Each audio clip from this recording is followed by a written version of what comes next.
Good morning, or depending on when you're watching this, good afternoon, good evening, or good night. My name's Ross, and as always, told out of Voice of Radio. So today we have just seen a new Luxray.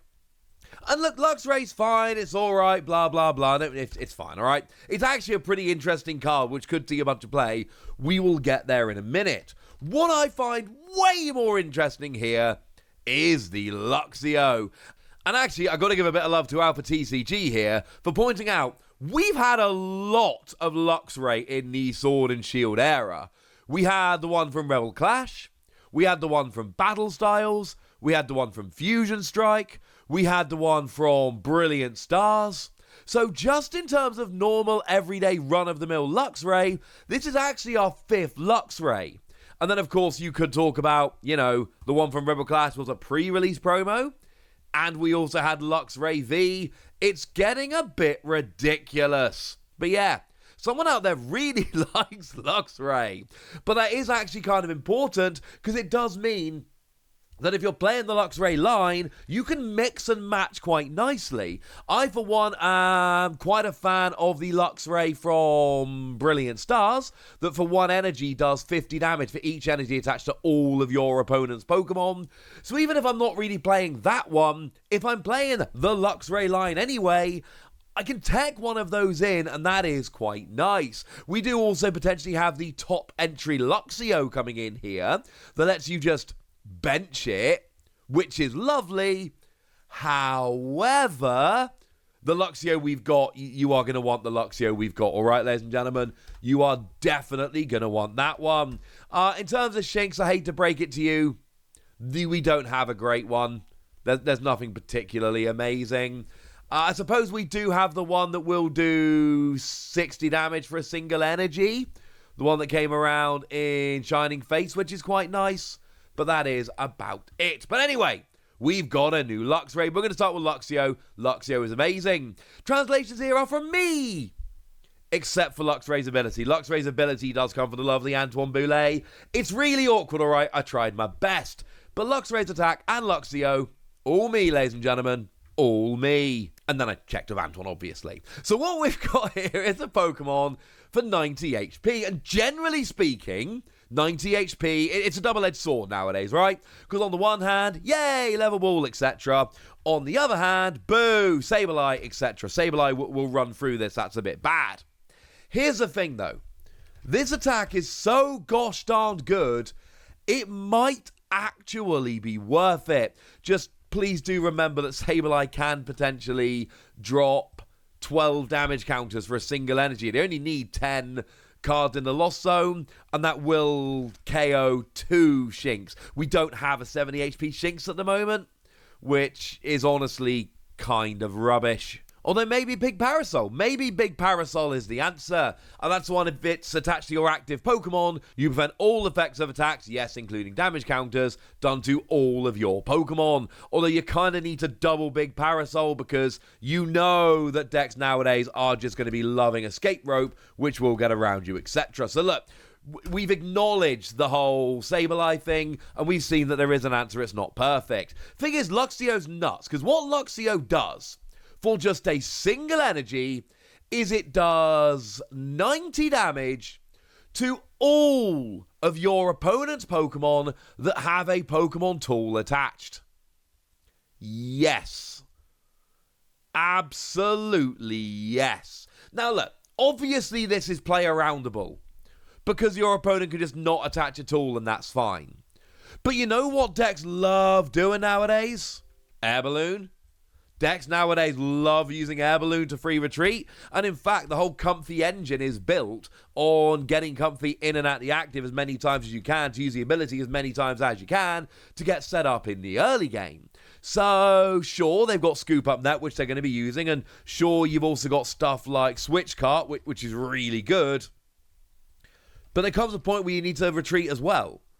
And now, basically, if your opponent attaches this, easy KO. And if they don't attach this, then they're stopping their own advancement. I mean, one nice way to look at it is, if they want to get enough cards in the Lost Zone to make Sableye usable really early on, they are probably going to have to be using Air Balloon, which makes them vulnerable to this, which is clearly hilarious.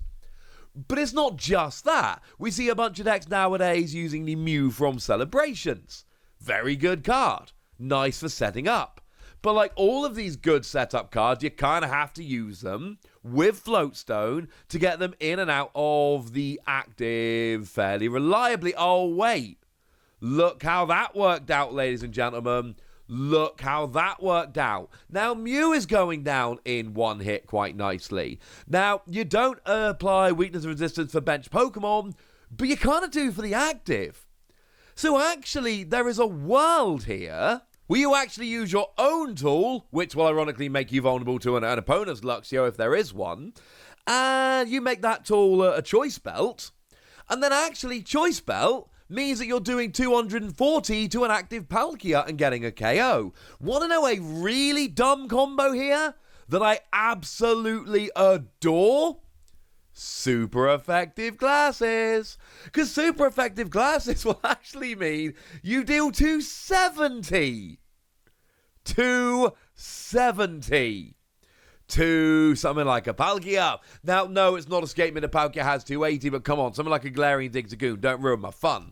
The point is, a lot of the time, you're going to be doing one or two things. You're either going to be forcing your opponent to not attach tools, or you're going to be taking advantage of them because they did attach a tool. So maybe Palkia goes, ha ha ha ha, I'm not falling for that, I'm not attaching a choice bout. Well, great, now you're whiffing the KO you want. Or they go, ha ha ha, I'm not attaching an Air Balloon. Brilliant. Well, now you're stuck in the active when you don't want to be. And that's kind of my point here, ladies and gentlemen. You either make it so your opponent can't use tools, which means they'll clog up their hand, etc., etc., or they do use tools and you take advantage. And obviously, if you're playing around with this, I mean, any kind of gusting is your best friend, right? Use boss's orders and be like, go on then, attach a Floatstone. Get out the active. See if I care. And if they attach a Flowstone, you can absolutely take advantage. I really like this. I will say that it is play aroundable, like I've said. Unfortunately, your opponent can choose not to attach tools. But it's as we always say, like, if your opponent's playing tools, they want to play tools. And if they're putting tools in their deck and not using them, then that is not an advantage. That is very much a disadvantage, and you can take advantage of that. Certainly in terms of a nice little tech, I love it. And then, if your opponent never actually ends up attaching all of their tools, well, that's all right. Because maybe instead, you just go up into, I don't know, the Luxray with Energy Crush, as a nice example. Or the Luxo with Razor just does 160 for a single energy. Bearing in mind, Palkia is one of the best decks in the format right now, and Lugia's looking pretty good. Lightning weakness is going to be relevant moving forward. It's super awkward that we are heading into a format where Sableye is just really hurting these single prize Pokemon. But maybe Big Parasol can work, or maybe they do end up attaching some tools, and even though you're giving up prizes, it's not the end of the world, and you can still work around it. And I suppose it is worth mentioning, because I've mentioned it with every good Stage 1, do remember Zoroark is still a thing, so this could be a nice surprise in Zoroark decks, but you would have to play basic Lightning Energy, which you don't always want to do, and it is also worth mentioning that in the same way your opponent can see a Shinx and play around it, if they see Luxio hit the discard pile, they will also play around it. But I haven't even mentioned what Luxray does yet. Now, the ability that I'm afraid I could not translate, it was too awkward, boo, etc. Explosive Start. If this Pokemon is in your hand when you are setting up to play, you may put it face down as your active Pokemon. This is a Stage 2 that can start the game as your active Pokemon. And it's got a single energy, colourless attack, and it's got free retreat. Yeah. Now, actually, I should mention that this should, for players that have been around for a couple of years, this should be reminding you instantly of Talonflame. Because actually, this is the same ability as Talonflame, and it's got free retreat like Talonflame, And it's actually got a similar attack, but you do 10 more damage, and you're lightning, so you can hit a weakness. Talonflame couldn't, being colorless. And you got 30 more HP. This is better Talonflame. So I legitimately love Luxio, but this is better Talonflame. And you know what's amazing about this? Either you start with it and you can use it, yay, or you don't, and it's not going to be something that you have to use. You can just discard it and move on with your life. And Talonflame was great, and I don't see why this wouldn't be great too. This is good. And the attack, obviously, like we saw with Talonflame, single colorless energy, 50 damage, search your deck for up to 2 trainer cards, reveal them and put them into your hand. And it's trainer, so it's item, supporter, anything along those lines. In the early game, this is phenomenal, because you basically start the game with 160 HP, free retreater that can use an attack for single energy, doing 50 and searching for 2 trainers. Now, there is an issue here that you can only do it when you're setting up. And because it specifically has to go down as your active Pokemon, you cannot play 2 of them. If you've got 2 in your opening hand, you can only take advantage of 1 of them, because it specifically says it must go down as your active Pokemon, which is a real problem. I do concede, and I'm sorry about that. You know, what can you do about it, unfortunately? But my point is, this is really good, and you've got the Luxio as well. This is fun, ladies and gentlemen. This is really, really fun. If you are evolving up in the traditional way, I'm not such a fan of this. I mean, anytime you can get a KO with this is phenomenal, because you're getting a KO while searching out trainer cards, which is brilliant. But unless you're getting a KO with Luxray, I do worry it's a little bit weak damage-wise, just like Talonflame always was. But in the early game, this is awesome. And having Luxio doing a huge amount of damage is great. And then being able to play around with those other Luxray potentially is really fun as well. I just really like this, if I'm honest with you. I think this is really good. I'd love a 70 HP Shinx. Or I would love to get the Evolutionary Advantage Shinx back. That was the one that came around in Ultra Prism that let you just evolve as soon as you played it. Well, okay. If you went second, it could evolve during your first turn, to be specific. Point is, that could have helped to mitigate some of the problems you see. As it is, I really like... I'm giving this whole thing 4 Wassies. I like this. I really genuinely do. I love the fact that you can play this like the old Talonflame, which was really good. And I love Luxio's attack, either for punishing players who play lots of tools or making it so that players don't. Either way, this seems really, really fun to me. That's what I think. I want to know what you think. So let me know in the comment section, would you? Go nuts! Be nice! And then make sure you like this video, subscribe to this channel, follow me on Twitter at @TheWassy. That's where we talk Pokemon and card games and Pokemon card games and all kinds of fun things. And please do consider checking out patreon.com/PTCGradio, where you can support the channel. You can get weekly bonus pods or answer all of your questions. You can join a Discord to chat with us.